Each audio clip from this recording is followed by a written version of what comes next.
Dans cette vidéo, Florent va vous expliquer les enjeux du réchauffement climatique et ses liens avec la santé et comment nous pouvons tous, en tant que professionnels de santé, être acteurs et essayer de contribuer à notre échelle à améliorer la santé des gens. Merci Florent d'être là aujourd'hui. On s'est Merci à rencontrés toi. en formation. Pour celles et ceux qui ne me connaissent pas, je suis Flavie Bonnet, je suis un des cofondateurs de l'agence EBP. On fait venir en France les meilleurs chercheurs, cliniciens internationaux et nationaux en France pour donner des formations qu'on traduit tout en français. Florent était dans une des formations, et il m'a parlé de cette présentation-là et je me suis dit, on s'est dit, tu as eu l'initiative, plus exactement, de me proposer d'enregistrer cette vidéo et de la partager à tout le monde. Donc, merci à toi. Euh, Florent est kiné de formation, il fait partie de l'association Les Shifters, qui est une forme de filiale du Shift Project qui est mené par l'emblématique Jean Covici. Voilà, très heureux de t'avoir ce soir, très hâte de t'écouter. Donc Florent, je t'en prie, déroule la présentation, présente-toi et c'est parti. Ouais, je te remercie. Donc, comme tu l'as dit, je suis kiné et je fais partie de l'association des shifters. Donc, les shifters, c'est l'association qui vient s'adosser au Shift Project. Le Shift Project, c'est un groupe de réflexion d'experts. Donc, les shifters ne sont pas en eux-mêmes des experts. Les vrais experts, ça va être le Shift Project. Mais on est formé, en fait, sur les questions, justement, des enjeux climatiques. Le Shift Project, en fait, c'est une association écologique qui essaye de vraiment s'orienter enfin, du coup, un groupe de réflexion écologique qui s'oriente sur vraiment deux problématiques, les notions climatiques et les notions d'enjeux énergétiques, qui sont intimement liées et qui sont, comme pour beaucoup de choses, en écologie, on a envie de tout traiter, mais c'est vraiment les deux grandes focalisations que vont avoir ce groupe de réflexion. Moi, du coup, la présentation que je vous ai faite, effectivement, tu l'as bien présentée. L'idée, c'est d'essayer de vous faire encore mieux comprendre, parce que je pense qu'on a tous une vision plutôt déjà éclairée des enjeux climatiques. Hein. C'est pas comme si c'était quelque chose qui était jamais évoqué, mais on va essayer de rendre cette vision la plus précise possible, de revoir aussi un tout petit peu les bases pour être certain qu'on parle tous exactement de la même chose. Et puis ensuite de voir face à ces enjeux, est-ce que ça vaut la peine de faire des choses et si oui, comment on fait ces choses? Alors du coup, on va pouvoir se lancer d'entrée de jeu. La première question, en fait, ça va être d'essayer, donc, comme je le disais, de revoir les bases scientifiques, de voir aussi à quel point est-ce que notre secteur, le secteur de la santé, contribue à cela. Je fais un petit disclaimer au passage. En tant que shifter, on fait des conférences santé qui sont très intéressantes, mais très généralistes. Du coup, c'est pas ça que je vais vous présenter aujourd'hui. Donc, toutes les coquilles éventuelles que vous pourriez retrouver seront de mon fait, pas de celles du Shift Project, évidemment, en essayant évidemment de vous faire la chose la plus qualitative possible. Ce que vous allez pouvoir ensuite, ce à quoi on va pouvoir réfléchir ensuite, ça va être les enjeux. Comment est-ce qu'on fait pour voilà, trouver des solutions et enfin, voilà les solutions dont on parle. Les bases scientifiques, en fait, elles sont importantes parce que l'idée, c'est pas juste comme on fait avec les patients, en fait, finalement, on n'a pas envie de juste donner des consignes un peu dogmatiques, une grande capacité qu'on va avoir à générer le changement. Ça va être à travers la transmission d'informations, parce que, en fait, une fois qu'on sait qu'est-ce qui nous attend et à quel point c'est important ou pas, ça donne envie de se mobiliser ou pas. C'est vraiment pour ça qu'on voit un petit peu les bases. La première question qu'on va se poser, c'est est-ce qu'il y a vraiment un changement? Parce que effectivement, on peut parfois en douter. Alors déjà, en moyenne, oui, parce que ce qu'on voit sur le graphique de gauche, c'est la température moyenne. Alors ce graphique, c'est saisissant parce qu'on voit qu'il y a quand même un effet non-stop.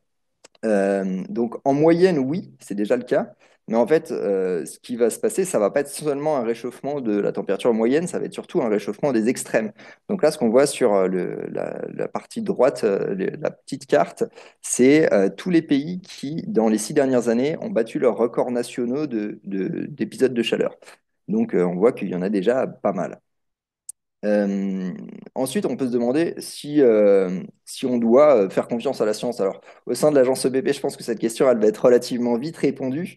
L'idée là, c'est de quand même jouer un peu sur les arguments d'autorité. On va essayer d'aller quand même au plus direct. Il y a un consensus scientifique autour de 97%. Si on avait ne serait-ce qu'un quart de ça sur pas mal de questions de kiné, on serait déjà un peu content. Ensuite, on a les derniers rapports. Il y a eu trois rapports en fait sur le dernier rapport du GIEC. C'est à peu près 7519 pages. Alors, juste pour donner un ordre de grandeur, je crois que tous les tomes d'Harry Potter, ça doit faire 6000 pages et quelques. Donc, il y a de quoi lire hein, si on a vraiment envie de se questionner sur le sujet. Mais globalement, moi, mon point de vue, c'est de faire confiance aux experts sur le sujet, vu qu'ils ont l'air d'être tous d'accord, c'est qu'a priori, il y a une vérité qui a l'air d'en sortir. Ensuite, la question, c'est de se dire, il y a quelque chose qui revient souvent quand même. D'ailleurs, j'en profite aussi pour vous dire que bah, ces bases, elles sont chouettes à revoir, mais surtout, en fait, elles vont vous donner aussi un petit peu de d'eau à votre moulin pour les prochains débats, les prochains climato-négationnistes qui viendront vous dire, mais oui, mais le changement climatique a déjà eu lieu par le passé. On a même des grandes figures politiques qui peuvent le dire. Alors oui, effectivement, ce qu'on voit là, c'est sur les 800 000 dernières années, effectivement, la température, elle a beaucoup varié, hein, entre 5 et -5 degrés. La chose qui est quand même importante à noter, c'est que là, sur la partie droite du graphique, je ne sais pas si avec nos visages, on voit la partie droite du graphique. Si? Yes. Que sur la partie droite du graphique, en fait, on va zoomer un petit peu. C'est la dernière ère glaciaire, en fait, qu'on a vécue. Donc ça, c'était il y a 20 000 ans à peu près. Et donc, ce qu'on s'aperçoit, c'est qu'effectivement, hein, il y a eu du changement de température. Sauf qu'à l'époque, le changement de température, bah, voilà, il fallait à peu près 15 000 ans pour gagner à peu près 3 degrés. On est sur 1 degré tous les 3 à 5 000 ans. Versus là, bah, ces derniers temps, on est plutôt à 1,2 degré en 100 ans et ça ne fait qu'accélérer. Et en fait, ce qu'on s'aperçoit, c'est comme pour beaucoup de choses, encore une fois, on va faire peut-être beaucoup de parallèles avec la kinésithérapie, mais beaucoup de systèmes, notamment les écosystèmes, ont des capacités d'adaptation. Et donc, je peux peut-être devenir marathonien, mais pas si on me demande de faire l'Ultra Trail du Mont Blanc dès ma première sortie d'entraînement. Et là, c'est un peu ce qu'on est en train de vivre. On peut se demander aussi, bah, du coup, voilà, est-ce que, encore une fois, ces augmentations, si elles ont lieu naturellement, est-ce qu'il y a vraiment une notion humaine et quels seraient les phénomènes qui seraient associés à ça? Donc là, encore une fois, pas de grosse surprise. On a déjà tous entendu parler des gaz à effet de serre, notamment du dioxyde de carbone là-dessus. Je trouve que la courbe, elle est assez, enfin, les schémas sont assez représentatifs et assez saisissants, quoi. On voit vraiment à quel point il y a une corrélation extrêmement forte entre les deux et que, effectivement, on a peut-être. Il y a un facteur clé qui a l'air de tourner autour du dioxyde de carbone concernant cet réchauffement de notre planète. Ensuite, on peut se demander comment l'augmentation de CO2 peut réchauffer. Donc là, c'est les fameux gaz à effet de serre. Alors, il faut savoir que l'effet de serre, pour le coup, c'est quelque chose de très utile, hein. Sans effet de serre, on ne serait pas là. Sur Terre, il ferait -18 degrés. Là, actuellement, il fait plutôt 15 degrés en moyenne. Donc, c'est utile à la vie, hein. Mais effectivement, le côté réverbération que ça va générer, qui va permettre de plus en plus de capter les retours infrarouges qu'on voit en dessous là, émis par la Terre suite au rayonnement du Soleil, plus on va avoir de gaz à effet de serre, notamment, bah, on connaît tous le CO2, mais comme vous le voyez, on a aussi le méthane et le protoxyde d'azote qui sont des gaz à effet de serre. Il y en a d'autres, mais globalement, ça va être vraiment les trois principaux gaz qui vont nous intéresser dans cette problématique. Bah, effectivement, ils jouent un rôle très important dans ce réchauffement. Euh, et du coup, bah voilà ce qu'on se disait tout à l'heure. Est-ce qu'elle peut être du fait de l'homme, est-ce que ça peut être du fait de l'homme, ce réchauffement? Alors là, ce qu'on voit, c'est qu'en fait, il y a eu une augmentation des émissions de CO2 depuis à peu près 1850. Euh, on va essayer de rendre ça un peu interactif, Flavio, si ça te dit. Est-ce que 1850, tu as une idée de pourquoi il a commencé à y avoir plus d'émissions de gaz à effet de serre? 1850, bah, ça a été sans doute l'industrialisation, Exactement. La révolution les usines, industrielle. la révolution industrielle, Ouais, hein. exactement. Et puis bah, là, du coup, on a commencé à utiliser beaucoup plus de charbon. Et puis ensuite, on a découvert à quel point c'était pratique le pétrole et puis le gaz. Et puis là, ce qu'on voit aussi, alors là, c'est pas que du coup pas que les combustibles fossiles qui sont émetteurs de gaz à effet de serre. On a aussi le ciment. C'est une industrie quand même qui émet dans sa fabrication pas mal de gaz à effet de serre. Le flaring, c'est le torchage. Alors ça, pour le coup, a priori, pareil, ça pour le coup, à ma connaissance, ça va être surtout des phénomènes naturels. Par exemple, on a des puits, je ne sais plus comment ça s'appelle, le puits du diable ou un truc comme ça, au Sultanat d'Oman, où en fait c'est des gisements de méthane en fait qui brûlent en permanence, des choses comme ça. Et puis ensuite, on a d'autres industries. En fait, ce qu'on peut voir, c'est que ce graphique, il ressemble beaucoup au graphique juste après, qui est en fait le graphique de notre consommation d'énergie.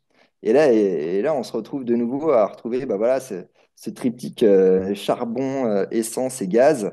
On voit que, il y a d'autres sources d'énergie, que quand même, en fait, les sources d'énergie dominantes, c'est les énergies fossiles, que en fait, on est à peu près 80% d'énergie fossile dans notre mix énergétique mondial. Donc, c'est non négligeable.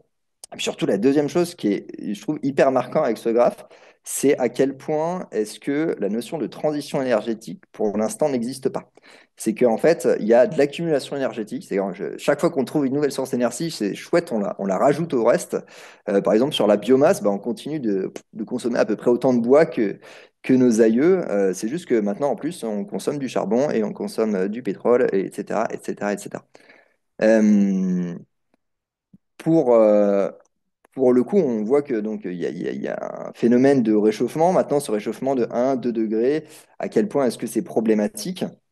Ben, en fait, là tout à l'heure, on a vu il y a 20 000 ans, donc la dernière ère glaciaire. Donc ça, c'est une carte de cette dernière ère glaciaire. On voit à quel point quand même les changements sont importants. Alors si tu connais déjà Jean-Marc Jancovici, peut-être que tu as déjà vu cette carte, mais je trouve qu'elle est extrêmement parlante aussi. C'est que ben, on pouvait aller à l'époque de Brest à Dublin à pied, hein. Il y avait pas de Manche à cet endroit-là. Et puis après, si on voulait continuer notre chemin, on pouvait aller faire Dublin et puis aller en Norvège parce qu'il y avait une énorme calotte glaciaire. Donc ça, c'est 4 degrés en moins. Les trajectoires du GIEC montrent on peut aller de 1, 2 à 4. Voilà, il y a les pires scénarios possibles. Donc 4 degrés, ça représente déjà un changement topographique énorme en moins. Et en plus, on va voir ensemble ce que ça peut représenter. Euh, Moi, ça, c'est un des graphiques qui, j'arrête pas de dire qu'ils m'ont marqué. Il y a beaucoup de choses qui m'ont marqué dans la découverte. On va dire moins dans la découverte plus dans l'approfondissement. En fait, ce que j'essaye presque de faire à travers cette présentation, c'est un peu un condensé des choses qui m'ont marqué, moi, depuis que j'ai rejoint cette association et depuis qu'en fait, j'étais déjà conscient de beaucoup de choses, mais en fait, j'étais pas aussi motivé j'aurais pas été venir t'embêter, tu vois, lors d'une formation pour essayer de développer un peu ça auprès de tout le monde et qu'on ait tous envie de s'emparer du sujet au maximum. Donc là, par exemple, ce qu'on voit, c'est les épisodes de température les plus élevés, donc qu'on avait en 1850 on va dire en base. Et là, ce qu'on voit, c'est qu'au fur et à mesure des réchauffements, donc là déjà à 1 degré, les épisodes les plus importants sont multipliés par 5 et donc c'est un peu l'équivalent des canicules, hein, sont multipliés par 5 avec en moyenne, donc là c'est un peu la double peine parce que c'est multiplié par 5 et c'est en général plus chaud de 1 degré. Donc bon, ça c'est déjà une chose. À 1 degré 5, c'est 8,6 fois et 2 degrés. Et puis en fait, on voit que c'est pas du tout proportionnel. On passe de 2 degrés à 4 degrés, et ben c'est multiplié, au lieu d'être multiplié par 14, c'est multiplié par presque 40. Et au lieu que ces épisodes ils soient 2 degrés 7 plus élevés, ils sont le double euh, plus élevés en contraste. Donc c'est quand même pas négligeable. On va essayer de. C'est une des raisons pour lesquelles on a vraiment envie de limiter à 2 degrés maximum et à pas se rapprocher de plus avec des emballements d'écosystèmes qui seront plus durs à maîtriser. La même chose se retrouve au niveau des précipitations, des sécheresses. Je vais pas vous détailler tout le graphe. J'imagine que vous pourrez faire pause sur la vidéo. Mais dans l'idée, il y a des choses comme ça. Et là, ça aussi, c'est quelque chose de très parlant. C'est en gros, ce que vous voyez en jaune là, on va commencer par la première case, c'est historiquement, c'est le nombre de jours dans l'année où la planète n'est pas habitable pour l'homme à ces endroits-là. Donc, c'est en général plus de 35 degrés et 100% de taux d'humidité. Là, l'être humain ne peut pas survivre dans ces conditions-là. Et donc, bah, comme vous voyez, en fait, ça, c'est différentes trajectoires et différents scénarios du GIEC. Et donc, le scénario 8.5, donc c'est celui, alors, le plus pessimiste, hein, celui où on va être à plus de 4 degrés, c'est celui où on réussit à extraire toutes les énergies fossiles qu'on a enfouies et où on voit que bah, il y a une énorme partie de la Terre qui est plus vivable pour l'homme, dont des parties quand même où il y a des concentrations de vie humaine qui sont non négligeables, hein. Si une partie de l'Inde et de la Chine sont plus des endroits où on peut vivre, ça risque de générer des problèmes démographiques relativement importants. Je vous disais que les shifters, on était très axés énergie et climat. En fait, ce qu'il faut comprendre, c'est que là, le dernier scénario, c'est évidemment le moins souhaitable, mais heureusement aussi peut-être l'un des moins probables. Alors, peut-être pas l'un des moins probables, mais un qui n'est pas le plus probable, parce que en fait, c'est très compliqué aujourd'hui de continuer d'extraire du charbon et des ressources fossiles, et notamment du pétrole, au rythme où on l'a fait jusqu'à présent. Euh, Par exemple, le pic de pétrole conventionnel, il a été atteint théoriquement dans les années 2000, autour de 2008. Et donc, à cette époque-là, on avait prédit que la consommation de pétrole allait décroître, mais c'était sans compter l'ingéniosité des Américains qui ont réussi à générer du pétrole de schiste par fracturation. Donc, bah, ce pic de pétrole, il n'a pas encore été atteint actuellement, mais ça ne saurait tarder. Il y a des prévisions voilà, qui l'amène autour de 2030, 2040. Et en fait, bah, de toute façon, qu'on le souhaite ou pas, il y aura un moment où il y aura moins d'énergie fossile abondante. Donc, on a une plus grande difficulté à s'approvisionner en énergie. Bon, c'est pas très joyeux. Après, on essaie de trouver des points positifs quand même, des choses à faire. Là, une chose quand même qui est super, qui est vraiment essentielle, c'est de se dire, si on veut respecter donc ce fameux 2 degrés. Alors, d'ailleurs, j'en ai pas parlé du 2 degrés. Le 2 degrés, c'est les accords de Paris. C'est en fait, en réalité, les accords de Paris, c'est plutôt de dire, on essaye vraiment de limiter à 1,5 degré, maximum 2 degrés. Et donc ça veut dire que il faut qu'on diminue nos consommations de carbone donc en fonction du moment où on se met à la diète. Bah, soit on aurait commencé dans les années 2000, ça aurait été une mitigation d'à peu près 2 degrés, de 2%, pardon, de notre consommation de CO2 par an.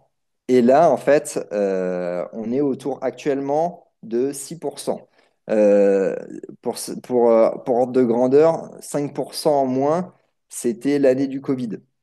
Donc l'année du Covid où on était pas mal à l'arrêt, c'est 5%. Et en fait, il faut faire moins 5%. Donc il faut faire un double Covid l'année d'après, un triple Covid l'année encore après, etc., etc. Évidemment, si on commence encore plus tard, bah, faudra, voilà, si on veut perdre 10 kilos pour son mariage et qu'on a 10 mois, bah, si on s'y prend 2 semaines avant, ça sera plus compliqué, quoi. Pour l'instant, ça va, c'est assez clair ou Ah pas? ouais, Ok, nickel. ok, chouette. Alors, on est quand même entre professionnels de santé, donc on va essayer de voir quelle est notre part à nous. Donc là, les chiffres que je vais vous sortir, ils sont issus du plan de transformation de l'économie française. C'est un énorme travail qu'a fourni bah, pour le coup, le Shift Project. Donc, du coup, beaucoup des slides qui vont suivre vont être issus de ce travail.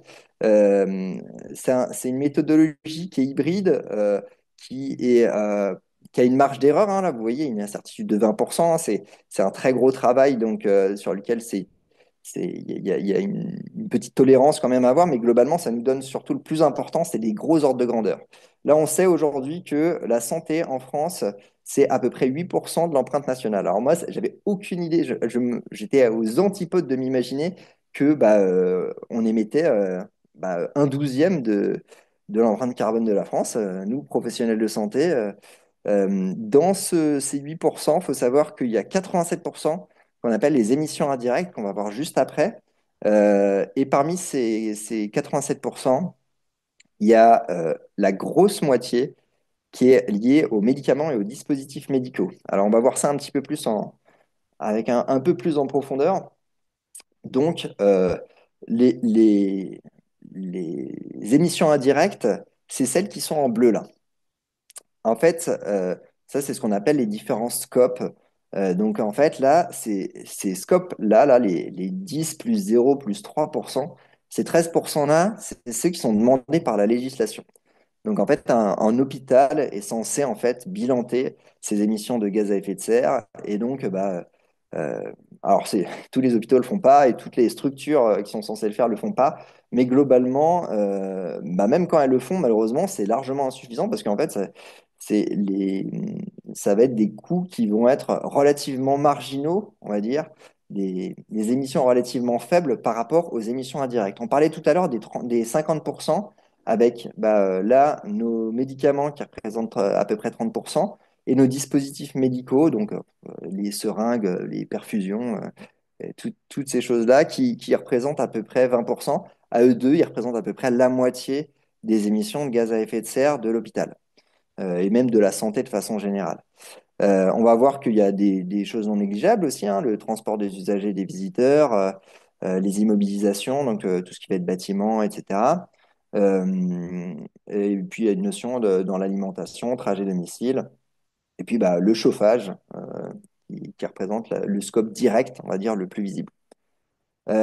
Si on essaye de séquencer un peu en fonction du type d'activité, parce que finalement, nous, souvent, kiné, on va être beaucoup des libéraux et une partie en hospitalier. Globalement, ce qu'on peut voir, c'est que nous, on est considéré dans le scope médecine de ville. Euh, donc, globalement, nous, ce qu'on va avoir, c'est au niveau de l'alimentation, on fait beaucoup moins que les EHPAD, hein, on émet beaucoup moins là-dessus. On va avoir un petit sujet autour de voilà des sources de chaleur. On va avoir un sujet un petit peu autour du transport des usagers et des visiteurs. Ça va être une chose assez importante. Et ensuite, le trajet domicile-travail. Et puis après, voilà, d'autres choses comme les services et les services de lingerie.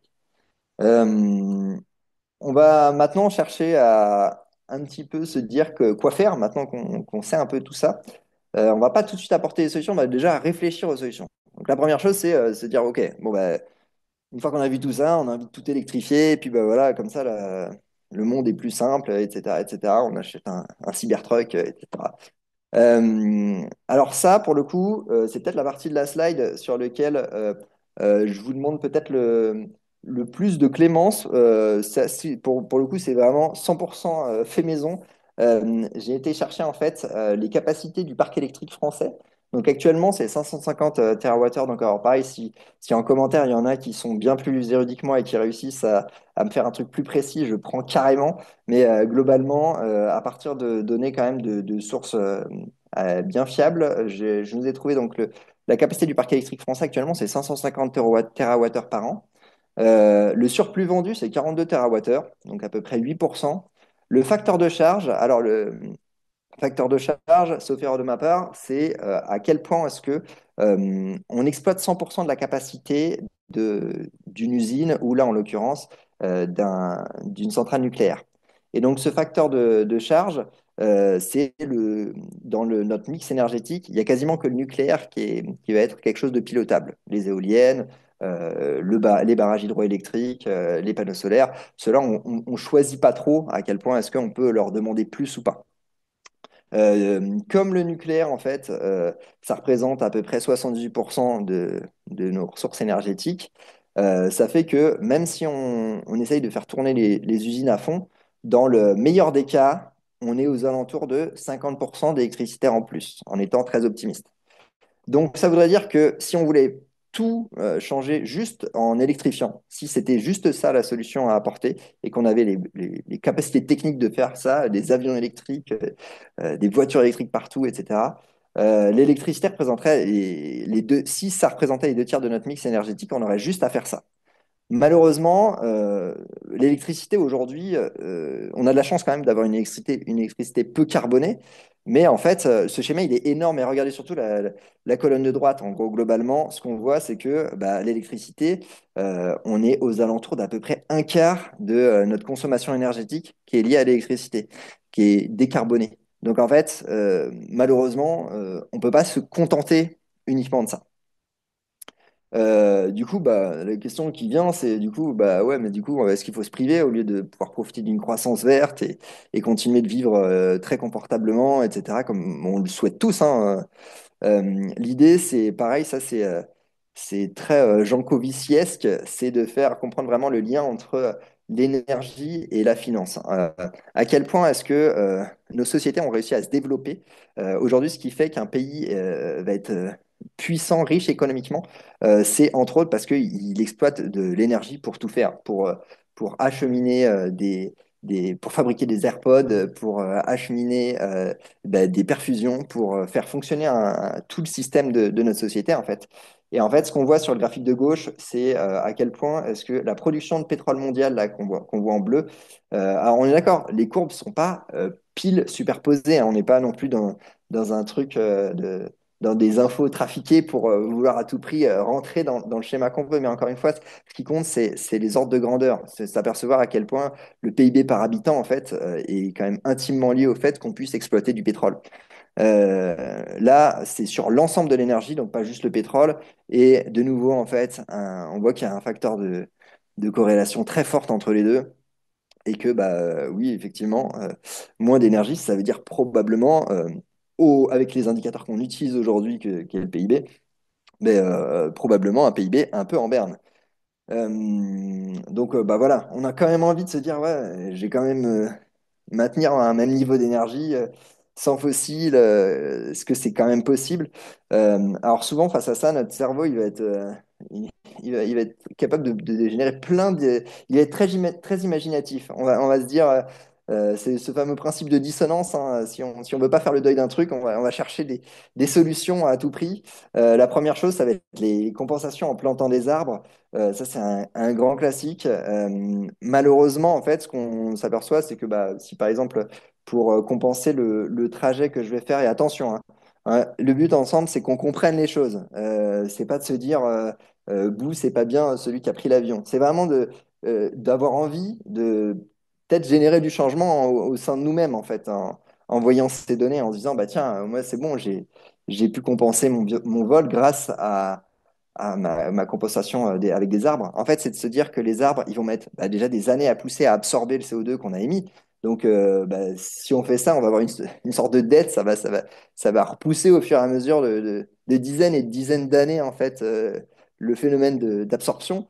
Et puis surtout, malheureusement, en fait, en prenant l'avion, on va avoir tendance plutôt à réchauffer, par exemple, notre planète et donc à générer plus facilement des incendies. Pareil, je vous ai épargné certains graphiques, mais globalement, les incendies dans les zones chaudes, notamment pour pourtour méditerranéen, ça y va pas mal.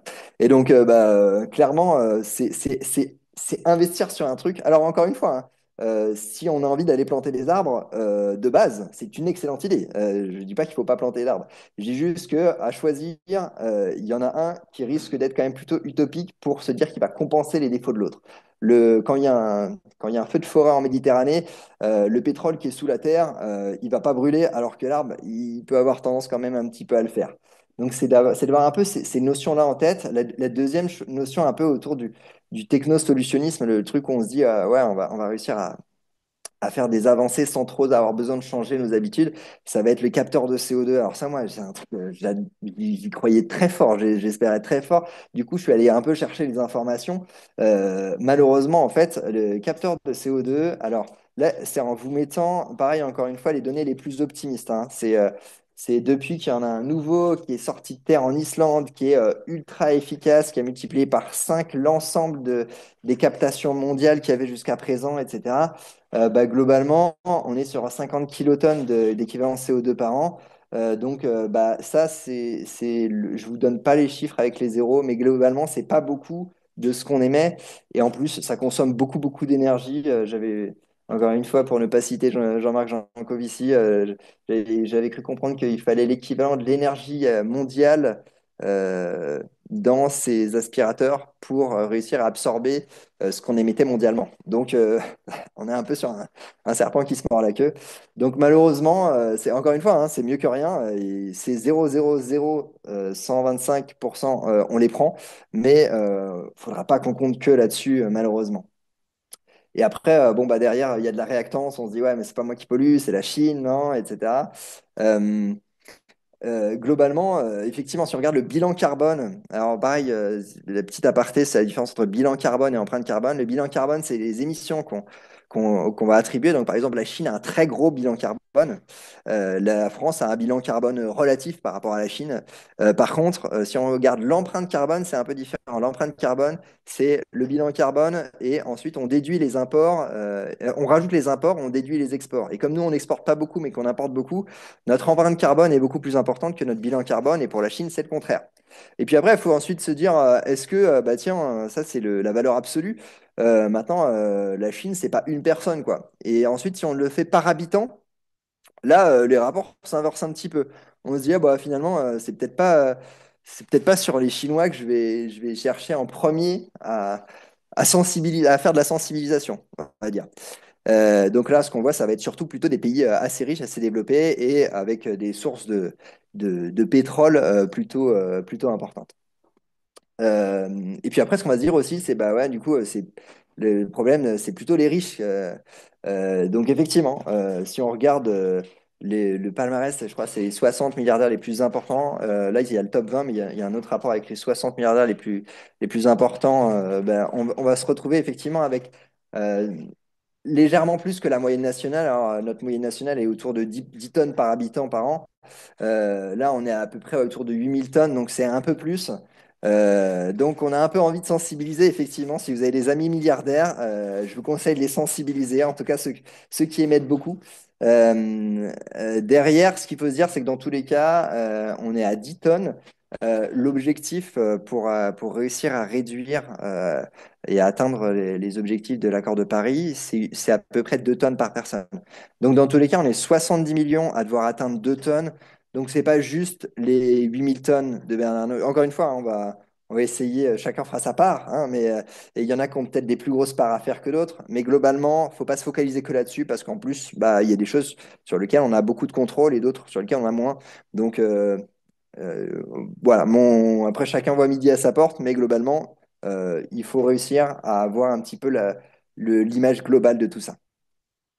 Après, en tant qu'individu, on peut se dire que malheureusement, il y a ce fameux chiffre qui revient souvent, qu'on n'a que 25% de possibilités d'adaptation. Alors sur ces 25%, on va avoir souvent, encore une fois, un biais cognitif, le sophisme de la solution parfaite. C'est tant que je peux pas être 100% vertueux, je serai à 0%. Euh, et que si un jour j'arrête la clope, c'est d'un coup. Mais ça marche pas sur tout, ça, malheureusement. Et en fait, les 25%, c'est énorme. C'est déjà ça, en fait. Si déjà l'entièreté de la France et l'entièreté du monde le fait, ça sera déjà bien. Et ensuite, sur le rapport dont vient ce chiffre, ce qu'ils disent, c'est que ça peut même monter à 45% avec des efforts. Et puis surtout, c'était une étude qui était attributionnelle et pas conséquentielle. Ça veut dire que elle se projette dans un monde un peu immuable où si on se met tous à, j'en sais rien, à beaucoup moins consommer de pétrole, les sociétés qui vendent du pétrole ne sont pas à l'arrêt ou n'ont pas changé, par exemple. Donc, en gros, il y a quand même probablement des choses importantes à faire déjà avec toutes les petites choses qu'on pourra avoir de notre côté. Là, en fait, ça, c'est une image que j'ai prise de la fresque du climat. Euh, qui est un serious game très marrant si vous l'avez jamais fait. Franchement, c'est enfin, très marrant. Non, je survends un peu le truc, mais c'est un serious game sympa qui nous permet de bien comprendre les enjeux. Et moi, ce triangle de l'inaction, il m'a vraiment parlé. En gros, globalement, les trois acteurs des émissions, ça va être les citoyens consommateurs, où on va se dire, bon, bah, c'est moi en tant que citoyen, c'est pas moi qui choisis si Evian va faire des yaourts moins émetteurs de carbone. Enfin j'ai dit Evian, Danone, enfin bref, qui va émettre moins de carbone. Et puis Danone va dire ouais, mais moi si je fais des yaourts qui émettent moins de carbone, je vais être en concurrence avec d'autres qui vont vendre plus et du coup, bah, finalement, il y aura autant de carbone, mais c'est juste moi qui vais moins gagner. Donc, c'est la faute finalement à l'État, c'est l'État qui doit réguler. Et puis l'État, il va dire, bah non, on n'est pas les parents de tout le monde, on peut pas réguler sur tout, faut qu'il y ait de l'autonomisation. Et puis derrière, si jamais on met des politiques trop restrictives, va y avoir des levées de boucliers de la part des consommateurs. Donc en fait, il y a vraiment un cercle infernal. Et ce qu'il faut se dire, c'est qu'en fait, faut passer d'un cercle vicieux à un cercle vertueux. C'est qu'en gros, pareil que toutes les instances, que les industriels, que les concitoyens, que les gouvernements, en fait, tous s'emparent du sujet et que quand il y a des politiques vertueuses et un peu courageuses, que faut chercher à les soutenir, que ça soit en tant qu'industriel ou en tant que citoyen. Nous, on peut s'imaginer en tant que professionnel, peut-être pas en tant qu'industriel, mais du coup, d'aller jouer un peu notre rôle. Mais ça, on va l'aborder un tout petit peu après. Mais globalement, voilà. Là, vous avez un peu l'image de ce qui nous bloque et ce qui fait qu'on a du mal à passer à l'étape d'après. La dernière chose, c'est qu'on va se dire, bah ouais, mais la démocratie, ça va peut-être pas suffire, non? Est-ce qu'il faudrait pas une dictature verte? Moi, j'ai un ami qui est un fervent défenseur de ça. La dictature verte, globalement, je vous conseille l'excellent podcast de Chaleur Humaine là-dessus. C'est le podcast du Monde qui a fait un épisode là-dessus, notamment en fait sur l'Assemblée citoyenne pour le climat. Alors, l'Assemblée citoyenne pour le climat, elle est souvent critiquée parce qu'en fait, une fois qu'elle a eu lieu, les propositions qui ont été générées n'ont pas forcément été transformées en loi. Par contre, ça a été un essai, un épisode démocratique assez exceptionnel parce qu'en fait, on s'est rendu compte que si on prenait des gens de la société civile, qu'on les formait avec des gens, des spécialistes qui leur expliquent les enjeux, et ben en fait, ils prennent des très bonnes décisions. Donc en fait, il n'y a peut-être pas besoin d'un dictateur voilà, d'élire Jean Covici en dictateur de la France. Je suis même pas sûr qu'il le voudrait. Mais par contre, je pense qu'il y a une vraie capacité de formation, d'où le fait que je fasse un peu de lobbying là-dessus. Si on s'empare tous des enjeux, je pense qu'on est tous capables de savoir y répondre. Et puis la deuxième chose, c'est de se dire que bah, on n'a pas besoin de dictature pour restreindre nos libertés, hein. On n'a pas besoin d'être en URSS pour payer nos impôts et pour rouler en dessous de 130 km/h sur l'autoroute. Bah, globalement, on peut imposer les choses et avoir un petit peu d'efficacité dans la mise en place de tout ça. Alors, enfin, des petites solutions. Donc, nous, à l'échelle du cabinet, ce qu'il fallait se dire, c'est que globalement, on peut le voir un peu comme une deuxième maison. On va avoir des notions qui sont très proches avec le chauffage, l'achat, les déplacements et les repas. Alors, si on commence par le chauffage, alors là, à chaque fois, le premier, c'est quand même, il faut que j'essaye de vous ressortir un peu des choses qui sortent du PTEF, du plan de transformation de l'économie française du Chiffre Project. Euh, Sur le bâtiment, ce qu'ils voyaient, c'est qu'il y avait quand même des émissions qui étaient très importantes, qu'on pouvait vraiment réduire de façon très significative, donc jusqu'à 85%. L'idée, ça va être le grand classique, mais ça va être de massifier la rénovation thermique, de passer évidemment des systèmes plutôt électriques que très carbonés comme le fuel et puis le gaz. Et après, ensuite, ça va être de concevoir voilà, des bâtiments un peu plutôt bioclimatisés, donc avec une bonne efficience énergétique sur la capacité de rafraîchissement, organiser et promouvoir la sobriété énergétique des usages. Ça, notamment, ça passe encore une fois par le fait de sensibiliser, notamment dernière proposition, mettre en place des référents énergie, en fait. Alors pareil, ça au sein d'un cabinet, je ne sais pas à quel point c'est possible, mais globalement, moi au sein du mien, c'est un peu ce qui se passe, c'est que tout le monde dans mon cabinet est très sensible à ça. C'est moi qui suis le plus vindicatif sur le sujet et du coup, c'est moi qui vais essayer d'être le plus garant, on va dire, de ça. Et ça sert beaucoup, en fait, qu'il y en ait qui se présentent un peu comme responsables, un peu les délégués de classe, on va dire, de ce genre de choses au sein de chaque structure professionnelle. En fait, c'est vraiment une des recommandations très fortes de la part du Chief Project sur ce sujet. Euh, Là, si on essaye de, pareil, de l'individualiser un petit peu, parce que ça, c'était à l'échelle de l'ensemble de la santé, des petites choses qu'on peut voir, c'est que bah, s'il y a une chose sur laquelle on va avoir un intérêt fort pour diminuer notre consommation énergétique, ça va être clairement de chercher à agir sur le chauffage. Pareil, on le sait tous, mais je trouve que c'est quand même pas mal marquant de se dire qu'il y a 70% quasiment de notre énergie qui est utilisée pour du chauffage, 10% pour du chauffage de l'eau chaude et ensuite un petit peu pour le reste. Donc globalement, ça va être bon, on va chercher à se chauffer soi plutôt que chauffer la pièce en premier lieu, mais surtout rénover, isoler. Plutôt que construire ça, pareil, on peut voir à plus ou moins grande échelle, hein. On peut se dire que vous allez regarder cette vidéo qui aura un impact soit demain, soit dans un an.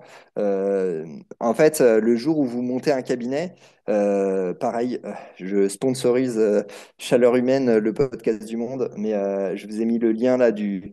Faudra que je te passe quelques refs à la fin, si tu veux, Flavio. Le podcast de Chaleur Humaine sur comment réussir la rénovation des logements. Globalement, c'est la présidente de l'Ordre des architectes qui disait que une rénovation totale du sol au plafond, c'était quand même 10 fois moins émettrice que un cabinet neuf. Donc globalement, enfin que de sortir quelque chose de terre. Donc globalement, pareil, ça donne des idées. Moi, je sais que si un jour je pars vivre ailleurs, ça sera sûrement pour rénover un cabinet plutôt que d'en construire un de toutes pièces. Ensuite, on avait la partie des achats.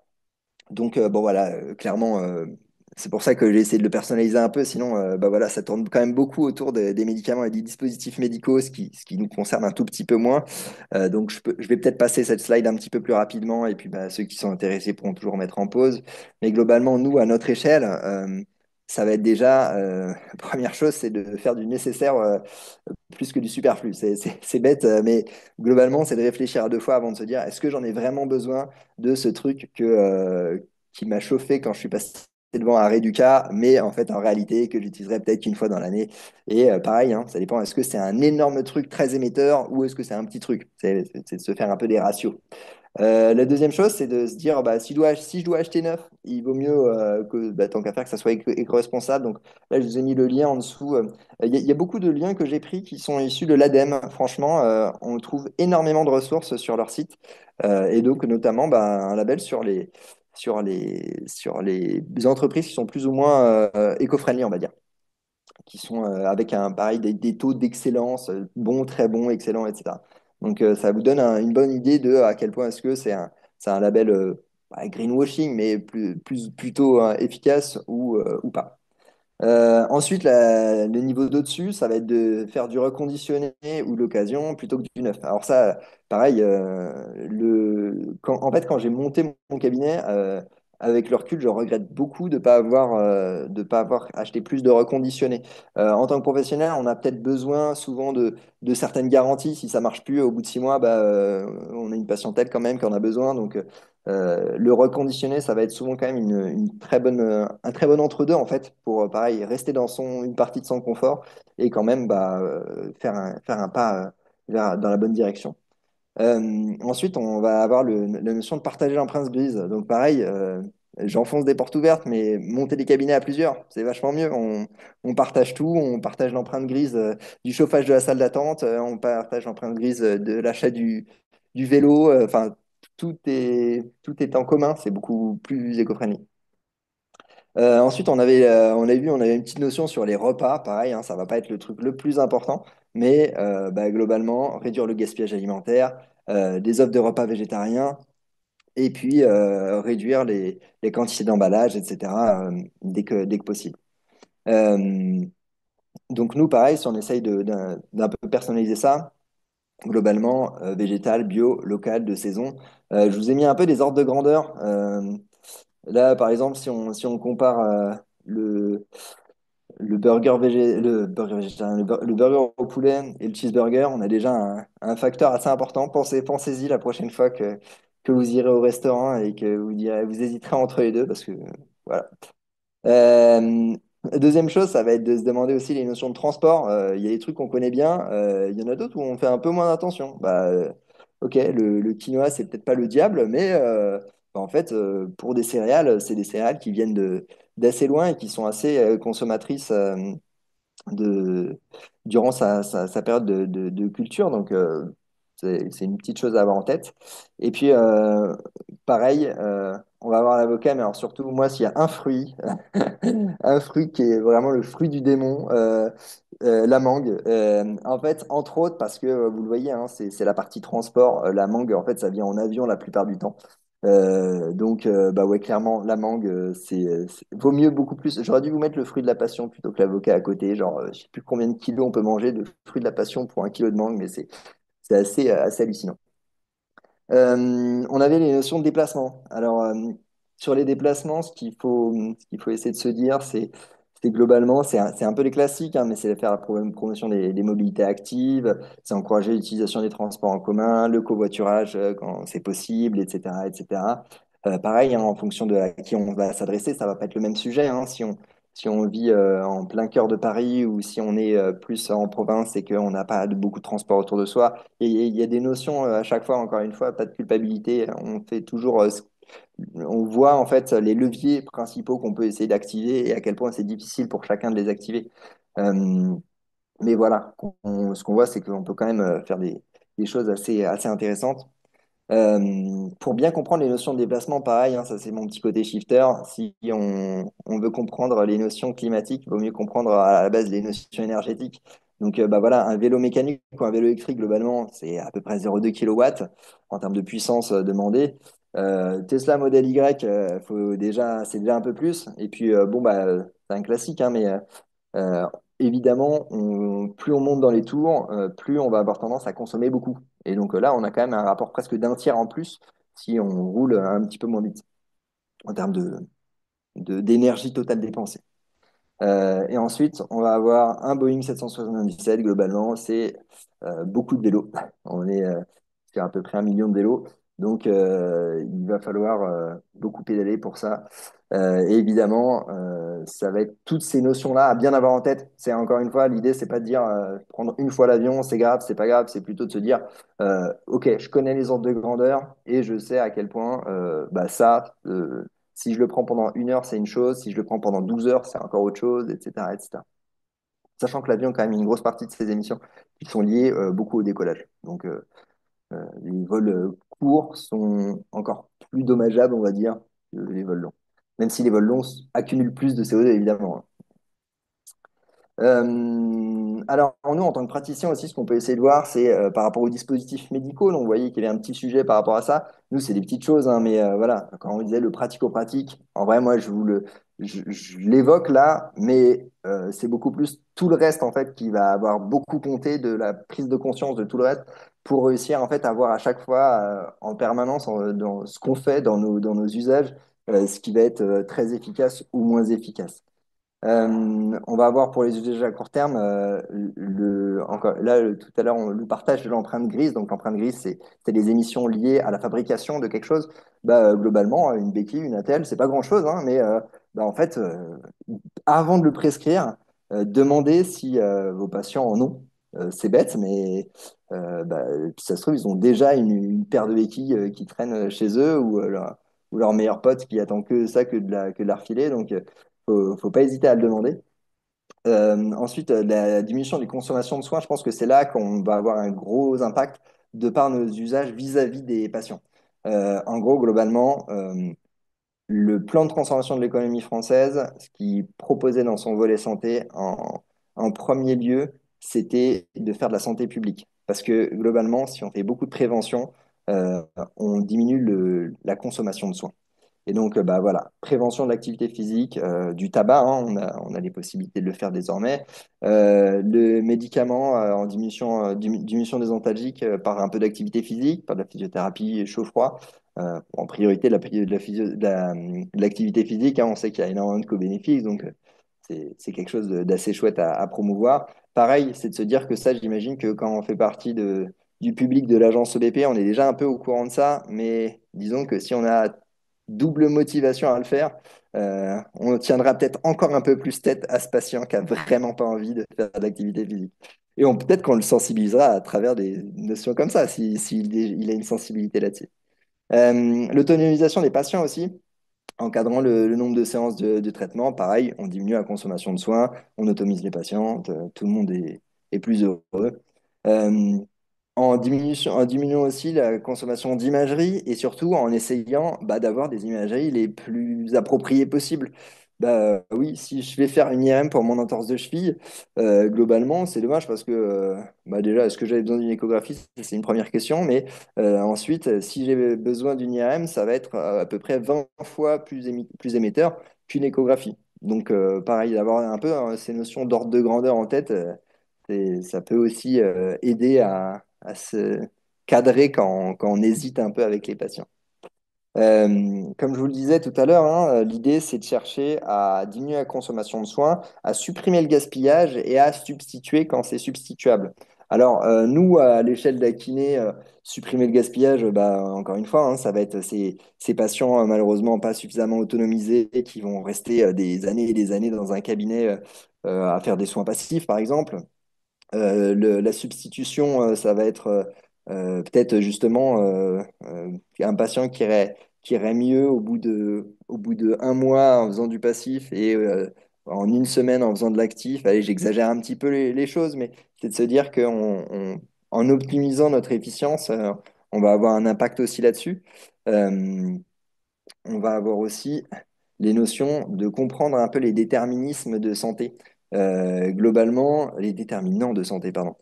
Les déterminants, globalement, dans la santé, la part liée aux soins, c'est à peu près 15%. Et dans notre budget, globalement, la part liée aux soins, c'est à peu plutôt 98%. Et ensuite, si on regarde plus les problèmes de santé liés à des comportements individuels, de l'environnement, du contexte socio-économique, là, globalement, ça représente presque 70%. Et nous, dans nos dépenses de santé, ça représente 2%. Donc, pareil, il y a peut-être un petit point de promotion à faire là-dessus. Et si on réussit à changer un petit peu le paradigme de la société sur un, deux, trois, sur la santé plus que le soin, de chercher non plus à se soigner, mais plutôt à avoir une bonne hygiène de vie, on aura sûrement des résultats non négligeables. En tant que professionnel aussi, la part qu'on peut faire, qui est peut-être pas si compliqué que ça à faire, c'est de savoir où est-ce qu'on ouvre son compte pro, où est-ce qu'on place ses économies, etc. Ça, c'est un rapport, j'ai pas mis la source, je mettrai la source. Un rapport de l'Oxfam, si je dis pas de bêtises, qui cherchait à savoir à peu près quelle était l'intensité carbone. Globalement, il y a des banques qui sont mieux que d'autres. Le schéma parle de lui-même, je ne vais pas développer plus. Euh, si, voilà, quand même, j'ai mis changedebanque.org et le rapport de l'Oxfam, qui est un bon moyen de faire ces simulations sur les différentes émissions de sa banque.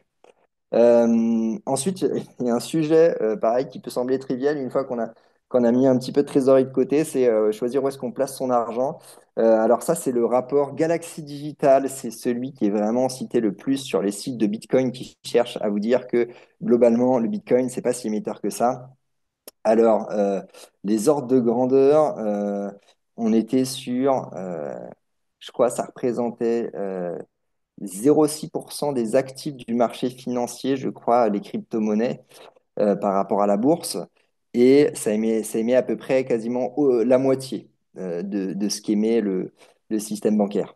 Donc, alors oui, c'est peut-être mieux que l'or, je ne sais pas. Mais en tout cas, clairement, par rapport à des investissements financiers boursiers classiques, les crypto-monnaies, il y a vraiment quelque chose si on peut l'éviter, c'est plutôt pas mal. Il y a quand même des notions, l'Ethereum notamment, depuis qu'il a fait sa transformation, il a changé de technologie et depuis ce moment-là, je crois qu'ils ont divisé par 100 000 leur impact énergétique. Donc, il y a peut-être des choses à chercher de ce côté-là, mais globalement, avoir bien ces notions en tête, ça peut faire du bien. La dernière chose dont je voulais parler avec vous, c'est que bah, un peu comme moi, beaucoup comme Flavio, Là, le but, c'est de faire de la prévention et de diffuser un petit peu l'information. Pour ça, je te remercie énormément, Flavio. Je sais que c'est engageant de faire des sujets comme ça, déjà rien que pour ton mardi soir, tu vois.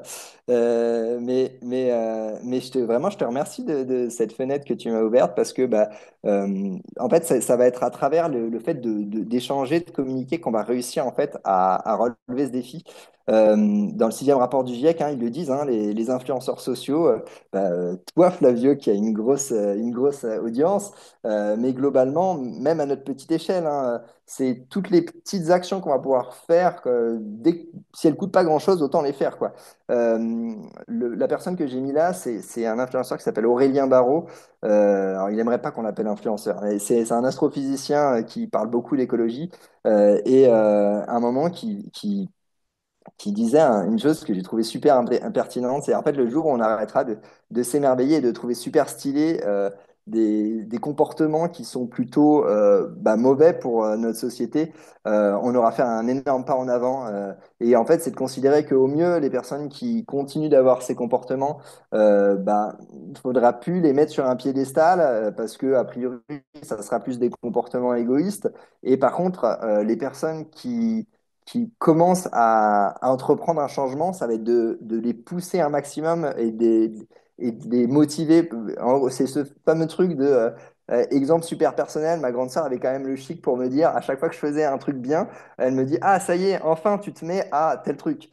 Ouais, bon, engueule-moi quand je le faisais pas bien, et puis quand je commence à faire les choses bien, essaye un petit peu de m'accompagner. Euh, faut chercher à changer notre paradigme culturel là-dessus. Euh, un petit truc qui peut être facile pour commencer à mettre en place, c'est de faire un bilan carbone. On peut le faire à l'échelle individuelle, mais aussi, en fait, en vrai, ça peut très bien se faire à l'échelle d'un cabinet. Alors, ça ne sera pas exactement les mêmes items, etc., mais globalement, des chaises, des tables, il y a plein de trucs quand même qu'on peut avoir du gros mobilier qu'on aura en commun. Euh, alors ça, c'était le truc qui m'a mis le plus de temps cette slide m'a pris vraiment le plus de temps. C'est de réussir à trouver l'annuaire des structures qui accompagnent à la rénovation énergétique des petites entreprises du tertiaire privé par l'ADEME. C'est un sacerdoce pour réussir à trouver ce lien. Je vous le mets là, ça pourra toujours peut-être vous intéresser. Voilà, donc là, ce qu'on peut se dire, c'est que pour terminer, une fois qu'on sait tout ça, qu'est-ce qu'on fait? Est-ce qu'on pleure dans son coin? Est-ce que on se dit chouette, on se mobilise? Bah, globalement, c'est un peu comme notre réaction face à une découverte d'une maladie, quoi. Est-ce que si on me découvre demain de l'hypertension, est-ce que ça va être je vais encore plus manger de la glace en pleurant, ou est-ce que je vais me mettre à avoir une chouette hygiène de vie? En fait, faire de cette problématique initiale, en fait, une opportunité pour changer quelque chose qui m'aurait peut-être juste miné la vie je sais pas, d'avoir une mauvaise hygiène de vie, de ne pas être en forme, d'être essoufflé à chaque fois que je monte des escaliers, etc. En fait, ces moments-là, je trouve que faut se dire que ça peut être vraiment des possibilités de changer. Je vais citer un patient, il s'est fait les ligaments croisés, il est prof d'escalade, donc autant vous dire que c'était pas la joie au moment où ça arrivait. Pour l'opération, il a dû arrêter de fumer pendant 2 semaines et depuis, il a jamais repris la clope. Ça fait plus de 2 ans, donc voilà, il y a des moments où on peut shifter sans voilà. On va rester trop sur cette dynamique-là. Et donc, voilà, il y a des vrais intérêts et des co-bénéfices à chercher à le faire. Et je vous ai mis cette petite image de la Ola parce qu'il y a une petite vidéo d'un influenceur que j'aime bien qui s'appelle Fulloscopy qui disait que il fallait à peu près 33 personnes en moyenne, bon, selon les contextes, mais globalement à peu près 33 personnes pour déclencher une Ola. Donc, voilà, je vous demande si vous Excellent. voulez faire partie de cette Ola, ça sera avec grand plaisir. Excellent, merci beaucoup Florent pour ta présentation, c'était hyper intéressant avec des stats que je ne connaissais pas. Moi je t'avoue que je suis un grand fan de Jean-Marc Jancovici, je regarde beaucoup ses conférences. Euh, j'ai fait la fresque du climat l'été dernier, comme on en parlait lors de la formation, et c'est vrai que c'est toujours c'est intéressant. Puis il y a une petite théorie hein, qui dit que voilà, si chacun en parle à plusieurs personnes et que chacun commence à prendre des actions, bah Ouais, quelque part il deux y aura puissance n, voilà. en moins de 8, hein. Donc voilà, et moi je pense que voilà, chacun enfin, fait ce qu'il peut, comme il l'entend. C'est vrai que maintenant, tu sais, comme tu disais, il me semble, hein, dis-moi si je me trompe, mais le GIEC, les scientifiques tournent en plus. C'est pas des gens qui sont là en poste à vie, quoi. Il me semble que ça tourne, il y a 100, je sais plus combien de pays représentés. Euh, 185, je ouais, c'est crois. ça. Quasiment tous, c'est des scientifiques qui tournent. Euh, bon, il y a pas trop à discuter, quoi. Comme tu disais, si on avait ne serait-ce qu'un dixième de ça comme preuve en tant que kiné, ou, voire même en médecine, voire en chirurgie, franchement, ça serait déjà incroyable.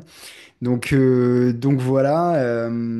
Mais là-dessus, Ouais. si tu permets, il y a une autre stat que je vous ai pas sortie, c'était dans le rapport du PTEF, ils ont interrogé à 32 IFMK. Sur les 32 IFMK, il y avait un peu moins d'un tiers, il y avait 31% des écoles qui avaient des cours sur les enjeux climatiques quand elles en avaient. Ce petit tiers qu'on avait, c'était moins de 0,4% du cursus. Alors, j'imagine qu'on va peut-être pas faire 20% de cursus là-dessus, mais 0,4, c'est quand même pas énorme. Et en fait, il y avait plus de 84% des étudiants qui étaient demandeurs de ça.